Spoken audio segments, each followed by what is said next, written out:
Bapa, kami bersyukur sampai hari ini Tuhan, Engkau tetap menyertai akan kehidupan setiap kami.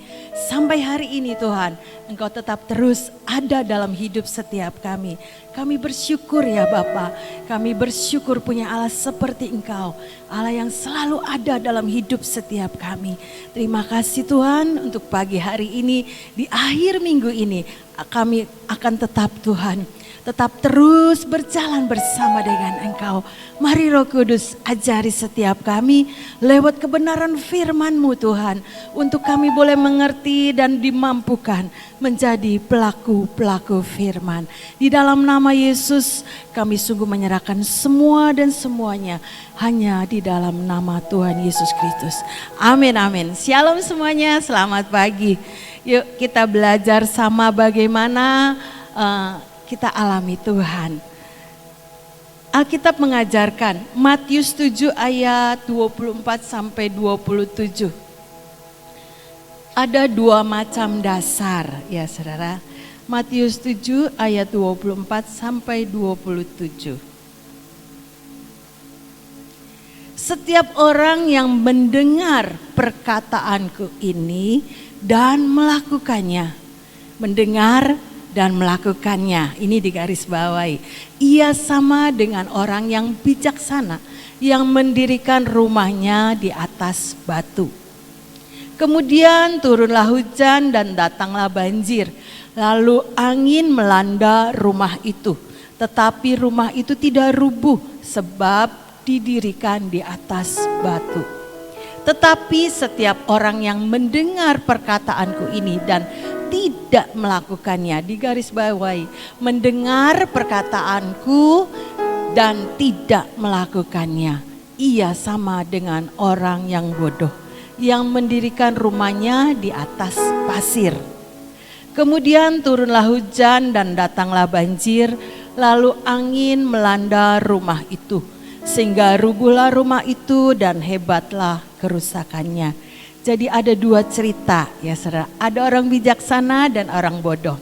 Orang bijaksana itu mendirikan rumahnya di atas batu. Ketika hujan, angin, banjir datang, rumahnya tidak rubuh ya saudara-saudara, tetap kokoh berdiri. Yang kedua adalah orang bodoh. Orang bodoh ini sama mendengar seperti orang bijaksana. Tetapi kalau yang bijaksana itu mendengar dan melakukan. Tapi orang bodoh ini mendengar tapi tidak melakukan. Sehingga ketika angin, banjir, hujan juga datang. Ya, ngalami dua-duanya keadaan yang dialami sama. Tapi orang yang bodoh itu rumahnya roboh. Ya saudara, karena hanyut, tidak punya kekuatan kokoh berdiri di atas batu. Karena didirikan di atas pasir. Saudara dan saya pasti, saya mau milih jadi orang bijaksana. Bagian kita ya saudara-saudara dan saya mendengar dan melakukan. Bukan cuma suka mendengar, ya khotbah banyak, YouTube banyak dengar. Senang dengan kesaksian-kesaksian. Tapi bagian saudara dan saya adalah melakukan. Seperti cerita dari Matius 7 ayat 24 sampai 27 ini. Bagaimana saudara dan saya ini menjadi orang yang bijaksana. Mendengar dan melakukan. Sehingga ketika banjir, hujan, angin itu datang, rumah itu tetap kokoh berdiri. Karena dibangun di atas batu karang, yaitu Yesus Kristus Tuhan. Saudara, kitab dan kalau kita dengar bijaksana, kata bijaksana itu secara itu kita ingat cerita 5 gadis bijaksana dan 5 gadis bodoh. 5 gadis bijaksana ini membawa pelita, sama dua-duanya bawa pelita ya saudara.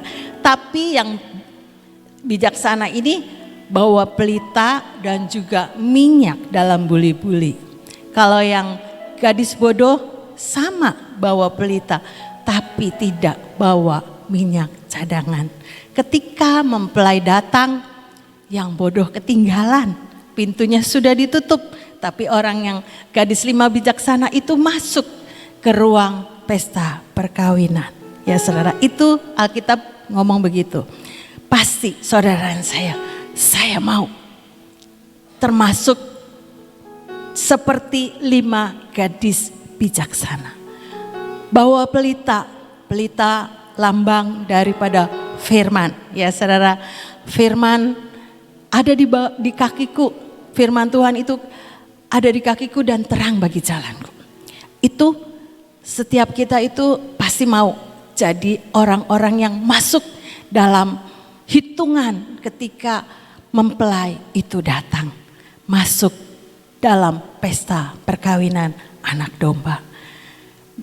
Bila kita renungkan ya saudara-saudara, kita ini mau menjadi orang yang bijaksana. Ayo saudara dan saya ini bukan cuma mendengar. Tapi sekali lagi Matius bilang tadi, Matius 7, mendengar dan melakukan. Mendengar dan melakukan susah. Ya saudara, tidak semudah kata-kata, iya Tuhan saya mau melakukan. Tapi ada harga yang dibayar. Ada pengorbanan. Ada kesetiaan. Ada ketaatan tentunya yang saudara dan saya ini harus lakukan. Itu bagian kita ya saudara-saudara. Di kitab Daniel 12 ayat yang ketiga, akhir zaman judulnya. Daniel 12 ayat 3, dan orang-orang bijaksana akan bercahaya seperti cahaya cakrawala, dan yang telah menuntun banyak orang kepada kebenaran seperti bintang-bintang tetap untuk selama-lamanya. Artinya saudara dan saya ini menjadi orang yang bijaksana itu mendengar dan melakukan. Itu akan bercahaya seperti cakrawala. Bisa kelihatan dari mana-mana ya saudara-saudara. Cakrawala itu bisa kelihatan di mana-mana. Berdiri di sana, berdiri di sini bisa kita lihat cakrawala. Artinya hidup saudara dan saya ini akan bercahaya dimanapun kita berada. Karena kita mau menjadi pelaku firman ya saudara.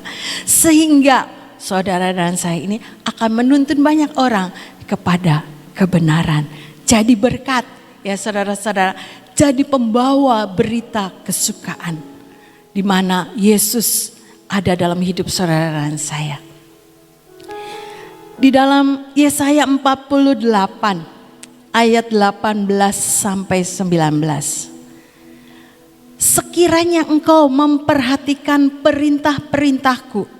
Kata memperhatikan itu terjemahan lain mendengar dan mentaati perintah Tuhan. Maka damai sejahteramu akan seperti sungai yang tidak pernah kering. Dan kebahagiaanmu akan terus melimpah seperti gelombang-gelombang laut yang tidak pernah berhenti. Maka keturunanmu akan seperti pasir dan anak cucumu seperti kersik banyaknya, nama mereka tidak akan dilenyapkan atau ditiadakan dari hadapanku. Sekiranya saudara dan saya mendengar dan mentaati perintah-perintah Tuhan, maka damai sejahteramu akan seperti sungai yang tidak pernah kering. Kita akan mengalami damai sejahtera, sukacita yang daripada Tuhan, dan kebahagiaanmu akan terus berlimpah seperti gelombang-gelombang laut yang tidak pernah berhenti. Maka keturunanmu akan seperti pasir dan anak cucumu seperti kersik banyaknya, nama mereka tidak akan dilenyapkan atau ditiadakan dari hadapanku. Jadi bukan buat saya dan saudara saja, tapi buat keturunan kita ya saudara. Anak cucu kita akan mendapat jaminan daripada Tuhan kalau saudara dan saya memperhatikan, mendengar dan mentaati perintah-perintah Tuhan. Ya, poinnya itu ya saudara-saudara. Yeremia 17 ayat 7 dan 8. Ini semua orang suka, saya juga suka dengan ayat yang ke-7 ya saudara. Diberkatilah orang yang mengandalkan Tuhan, yang menaruh harapnya pada Tuhan. Diberkati, saudara dan saya ini diberkati. ketika saudara dan saya ini mengandalkan Tuhan dan menaruh hidup saudara dan saya kepada Tuhan. Tapi ayat 8 ini bagian saudara dan saya yang harus diperhatikan. Bukan cuma senang saudara dan saya ini, ya saya berdoa, saya percaya, tapi tidak sampai begitu ya saudara. Ia akan seperti pohon yang ditanam di tepi air. Bayangkan pohon saudara dan saya ini seperti pohon yang ditanam di tepi air, yang merambatkan akar-akarnya. Bagian saudara dan saya ini yang diperhatikan, merambatkan akar-akarnya ke tepi batang air. Ini janjinya, dan yang tidak mengalami datangnya panas terik dan daunnya tetap hijau, yang tidak khawatir dalam musim kering dan yang tidak berhenti menghasilkan buah. Bagian saudara dan saya mengandalkan Tuhan, menaruh harap kita kepada Tuhan, merambatkan akar-akarnya ke tepi batang air. Akar itu mencari makanan. Ya saudara, kalau pohon tugasnya akar itu mencari makanan. Akarnya merambat, terus mencari akan sumber makanan untuk menyalurkan ke semua pohon, ya saudara, sehingga pohon itu menghasilkan buah. Demikian juga saudara dan saya, ayo sama-sama kita cari Tuhan, kita kejar Tuhan, kita bangun keintiman dengan Tuhan untuk saudara dan saya ini memperkokoh, untuk bukan cuma mendengar tapi mentaati. Akar itu merambat. Ya saudara, jadi ada sesuatu yang bagian saudara dan saya itu yang dikerjakan. Bukan cuma nunggu dengar firman dan nanti diberkati. Ada bagian saudara dan saya. Orang yang mengandalkan Tuhan, yang menaruh harapnya pada Tuhan, artinya kita akan melakukan sesuatu yang apa yang Tuhan mau, yang perintah Tuhan perkatakan lewat firman-Nya. Sehingga saudara dan saya ini adalah orang-orang yang mengandalkan Tuhan, menaruh harapnya pada Tuhan dan merambatkan akar-akarnya ke tepi batang air. Bagian itu yang saudara dan saya harus lakukan. Dan janji firman Tuhan pasti terjadi dalam hidup saudara dan saya. Senangnya saya kan diberkati Tuhan. Senangnya saya ini hidupnya berbuah. Bagaimana hidup berbuah kalau hidup kita tidak merambatkan akar-akar kita ke tepi batang air. Sumber mata air itu yaitu firman Tuhan.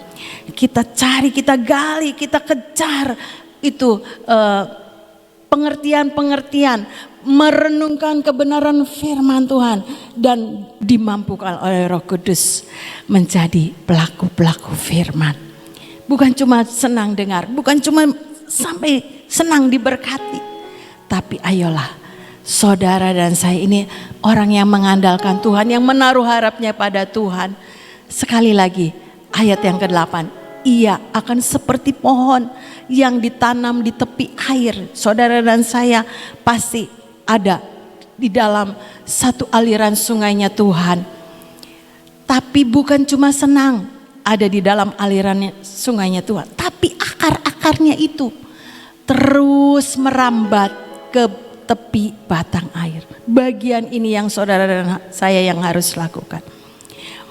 Mengejar akan pribadi Tuhan. Membuat setiap firman Tuhan itu jadi daging. Kuasanya itu tidak terbatas. Pujian tadi mengatakan keajaibannya itu tidak terbatas. Saudara, kalau kita renungkan firman Tuhan ini iya dan amin. Kemarin ya saudara, di taman itu sesuatu yang sekali lagi keajaiban Tuhan itu terjadi. Minyak keintiman itu mengeluarkan darah, ya saudara. Minyak keintiman itu mengeluarkan darah. Boleh ditayangkan Aldi? Saya berdoa, Tuhan ini belum pernah minyak keintiman itu keluar darah. Jangan minta, jangan minta. Saya cuman cerita ya saudara, karena minyaknya baru ada sedikit. Tapi saya mau kasih tahu bahwa kuasa Tuhan itu betul tidak terbatas. Minyak keintiman ada darahnya saudara. Artinya ketika saudara dan saya ini mempunyai keintiman dengan Tuhan, darah itu lambang kehidupan ya saudara. Ada Tuhan dalam keintiman saudara dan saya. Ada Tuhan yang sudah mati, yang lahir dulu. Mati, bangkit. Ya saudara-saudara, buat saudara dan saya. Dia bukan cuma Tuhan yang kita rayakan hari-hari ini sebagai bayi. Tapi dia Tuhan yang sanggup membuat keajaiban dalam hidup saudara dan saya. Ada Tuhan dalam keintiman, ada Tuhan, ada kuasa Tuhan, ada bilur Yesus, ada otoritas Tuhan, ada semuanya kehidupan daripada Tuhan terjadi dalam hidup saudara dan saya ketika kita membangun keintiman dengan Tuhan ya saudara. Itu cerita minyak keintiman yang ada darahnya. Mungkin tidak bisa ditayangkan Aldi, tadi saya sudah kirim, gak apa-apa. Percaya saja itu terjadi di taman Tuhan ya saudara. Tapi jangan minta karena minyaknya sedikit. Cuma mau cerita kuasa Tuhan, kehidupan saudara Tuhan itu. Nah ini, darah itu lambang kehidupan ya saudara. Darah Yesus, kehidupan Tuhan Yesus ada di dalam minyak keintiman. Ketika saudara dan saya membangun keintiman dengan Tuhan, di situ ada Yesus. Jangan pernah meragukan kuasanya. Keajaibannya itu tidak terbatas, sebab bagi Allah tidak ada yang mustahil. Saudara, selama minyak itu ada, keintiman itu di cawan yang 3 itu ya saudara. Ini cuma salah satu yang ada darahnya. Semua cawannya itu 3. Itu Tuhan sedang menyatakan di tengah-tengah saudara dan saya ada kehidupan Tuhan di dalam keintiman saudara dan saya dengan Dia. Saudara, cerita daripada gembala-gembala. Thank you Aldi. Lukas 2 ayat 8 sampai 10. Ini cerita gembala-gembala yang ada di padang ketika datang malaikat Tuhan. Di daerah itu ada gembala-gembala yang tinggal di padang menjaga kawanan ternak mereka pada waktu malam. Tiba-tiba berdirilah seorang malaikat Tuhan di dekat mereka dan kemuliaan Tuhan bersinar meliputi mereka dan mereka sangat ketakutan. Lalu kata malaikat itu kepada mereka, "Jangan takut, sebab sesungguhnya aku memberitakan kepadamu kesukaan besar untuk seluruh bangsa." Tambah ayat 11. Hari ini ayat 11 tadi, ayat 11.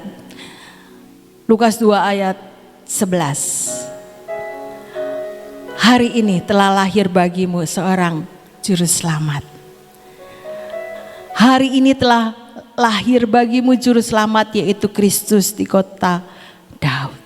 Gembala-gembala itu ada di padang.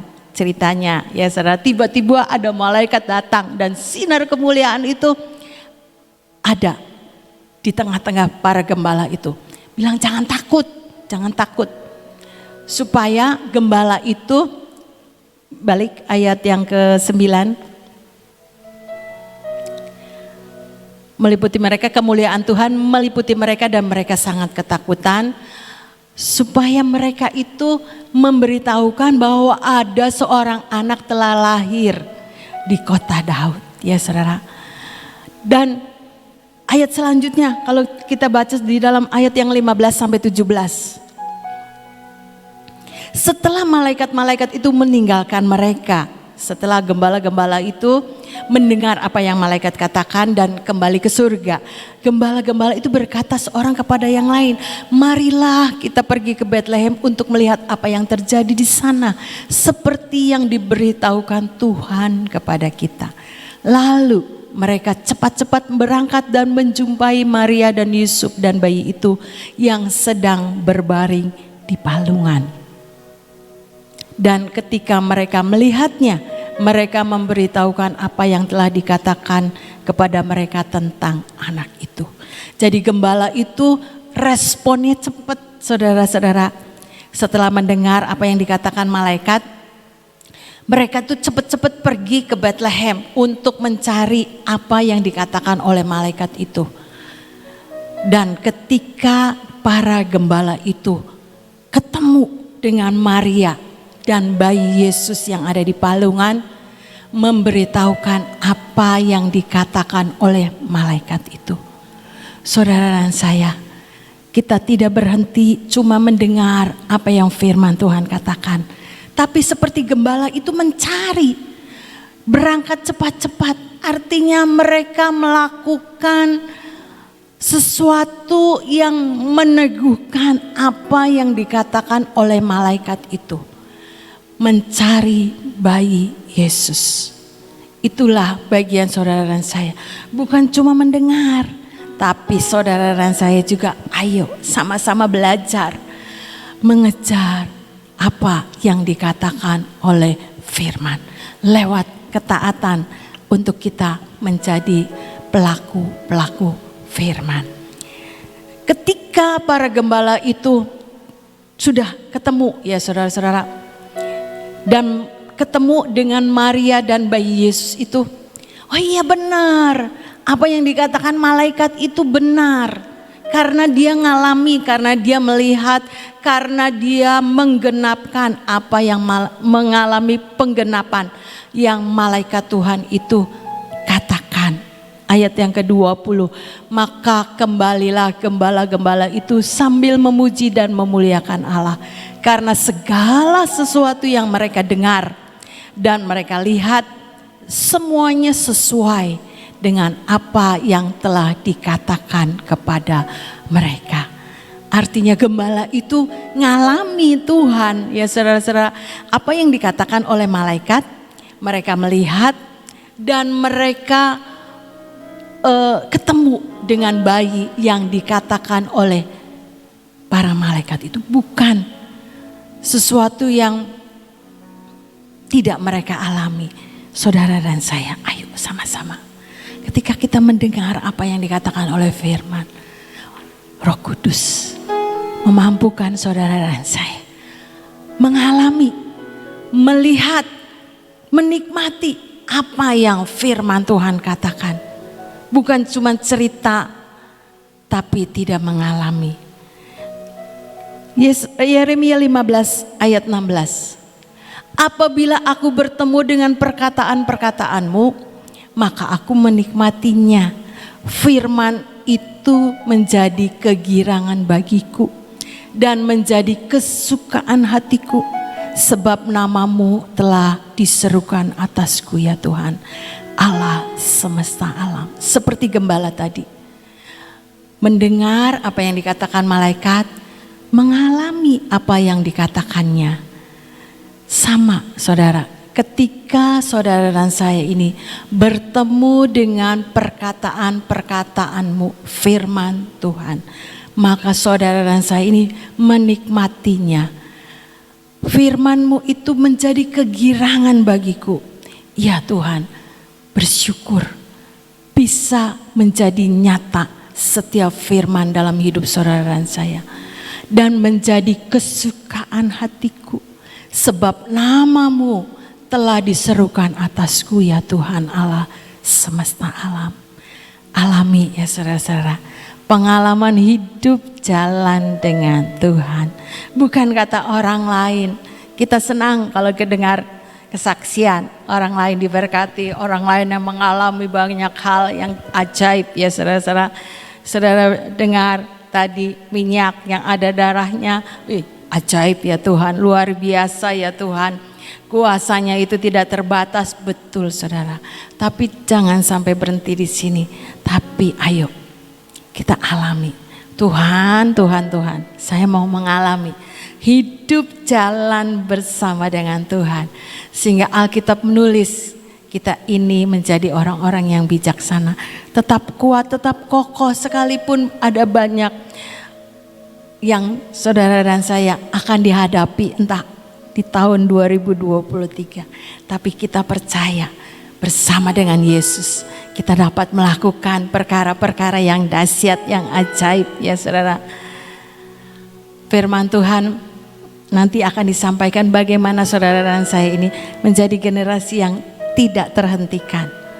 Bangun keintiman dengan Tuhan dan Roh Kudus yang ajarkan. Hidup jalan dengan firman Tuhan. Sehingga bukan kata orang lain, tapi saudara dan saya ini orang yang menikmati. Yes, benar. Apa yang dijanjikan oleh Tuhan itu terjadi dalam hidup saudara dan saya. Kalau saya mereview hidup saya ya saudara, betul, ajaib. Benar ajaib Tuhan itu. Apa yang tidak pernah saya pikirkan, apa yang tidak pernah saya lihat, apa yang tidak pernah saya dengar, itu terjadi dalam hidup saya. Ayo sama-sama lakukan bagian kita, merambatkan akar-akar saudara dan saya ke tepi batang air. Cari, kejar sumber mata air itu. Karena saudara dan saya ini mau mengalami Tuhan, mau hidup kita ini menggenapkan apa yang janji-janji Tuhan. Bukan cuma kejar janjinya, tapi bagian saudara dan saya bangun keintiman dengan Tuhan. Sehingga bukan kata orang lain bahwa Tuhan itu ajaib, Tuhan itu dahsyat. Ada harga yang harus kita bayar, ada pengorbanan yang harus kita berikan, ada kesetiaan, ada ketaatan. Apa yang diajarkan firman, bagian saudara dan saya belajar menjadi pelaku-pelaku firman. Sehingga janji dan kegenapan firman Tuhan itu terjadi. Hidup saudara dan saya ini akan seperti bintang-bintang yang bercahaya. Orang lain bisa melihat, iya, hidupnya berbeda. Karena apa? Saudara dan saya memperhatikan perintah-perintah Tuhan, mendengar dan melakukan. Biar kebenaran firman ini termeterai jadi dalam hidup saudara dan saya, dan Tuhan Roh Kudus yang akan memampukan setiap kita alami hidup bersama dengan Tuhan, alami kebenaran firman Tuhan itu jadi dalam hidup saudara dan saya. Amin, amin. Tuhan Yesus memberkati. Saudara, kalau banyak mendengar khotbahnya Pak Yusak, selalu ngomong alami sama Tuhan ya. Jangan kata orang, tapi alami apa yang Tuhan sudah kerjakan dulu. Begitu kita tahu hari-hari ini kita itu semuanya sedang diliputi oleh rasa sukacita. Karena kita kemana ada hiasan Natal ya. Kita kemarin saya belanja di Junction. Begitu sampai di tempat belanjaan, Sofi ngomong, aduh ada lagu Natal gitu ya. Jadi suasananya itu sangat menunjang. Nah, hari-hari ini memang kita tahu kita semuanya bersukacita karena sudah lahir juru selamat, juru penyelamat ya. Kita sebagai anak Tuhan mengerti akan hal itu. Cuman masalahnya tadi alami juru selamat, yaitu orang yang menyelamatkan. Alami sampai kamu itu saudara dan saya ini benar-benar ngalami. Oh benar, dia itu selalu menyelamatkan saya dalam keadaan apapun. Kaliganya aku dilepaskan, aku ditolong, bahkan nyawaku itu diselamatkan. Nah, jadi benar-benar kita itu harus ngalami. Siapkan hati karena Tuhan itu sangat baik. Kita akan mengakhiri tahun ini. Sebentar lagi kita masuk ke tahun yang baru. Sebelum masuk tahun yang baru, Tuhan itu sudah siapkan semua dan semuanya. Ya. Salah satunya yang kita akan belajar adalah ada jaminan yang dari Tuhan. Yang kedua, Tuhan kasih kunci-kunci. Saudara tahu, saya percaya kok tidak ada orang yang gak punya kunci. Betul gak? Kamu gak punya kunci gak mungkin lah. Minimal apa? Yang punya mobil pasti punya kunci mobil. Rumah pasti punya kunci rumah. Kamar punya kunci kamar. Lemari punya kunci lemari, betul nggak ya? Jadi kita itu dapat dikatakan kita tuh semua punya kunci. Kuncinya kan macam-macam. Jangan sampai kunci rumah kamu buat buka kunci lemari nggak masuk. Nah itu kita akan diterangkan nanti hari Rabu, hari Selasa itu kita harus membuat dan memperhatikan, ngapalin kunci-kunci itu supaya begitu kita buka pas. Oh ini kunci ini pintu ini. Lihat, oh kunci pintu ini, kuncinya ini, sudah tahu gitu.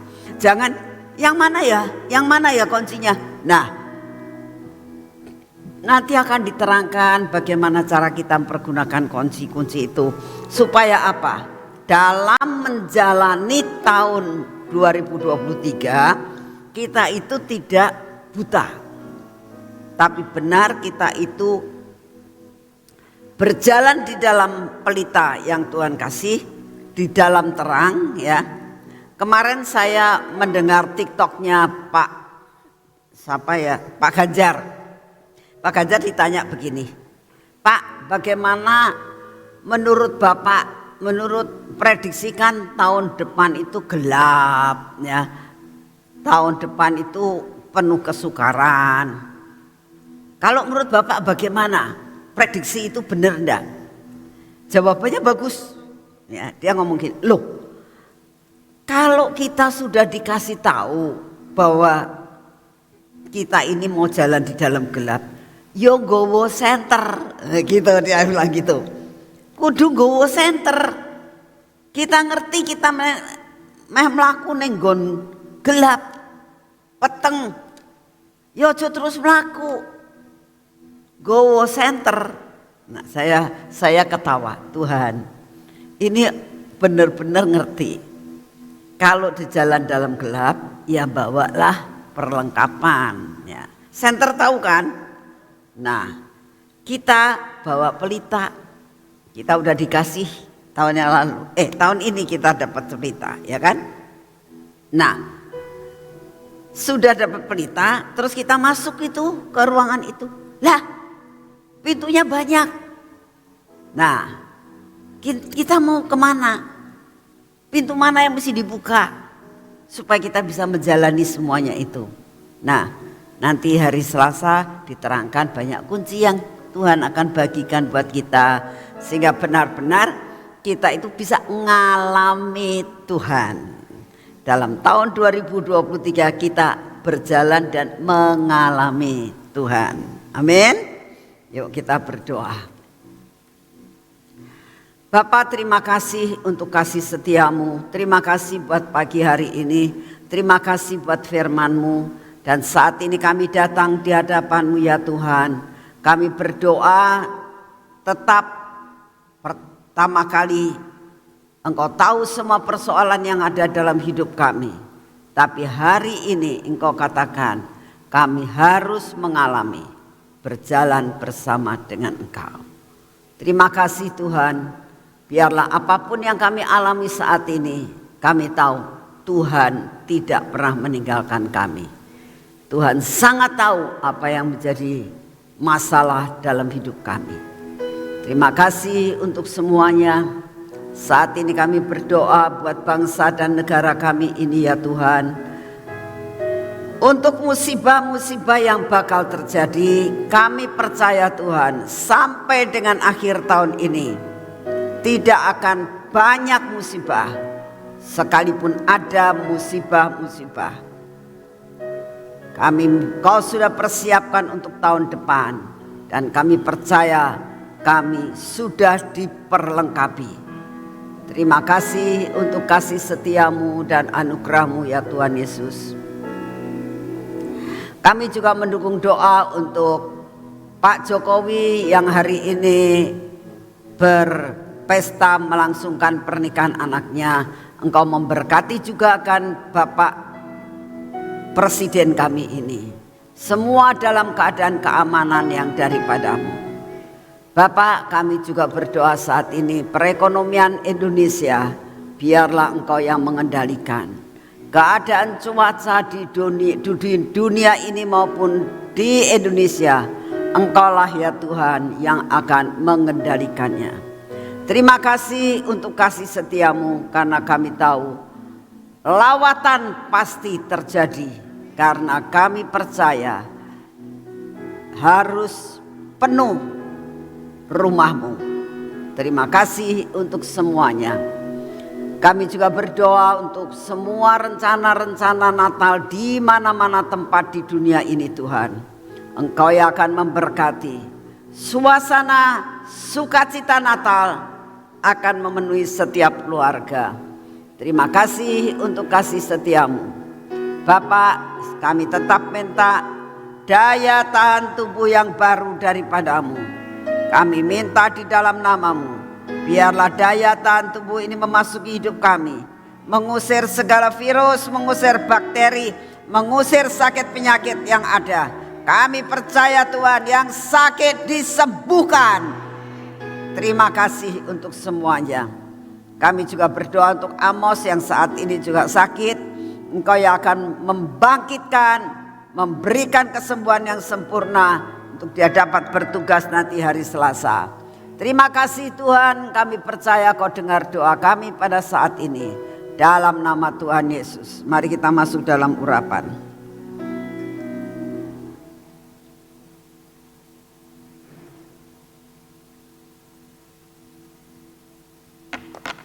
Dalam nama Tuhan Yesus, biarlah pengurapan ini memasuki akan seluruh hidup kami ya Tuhan.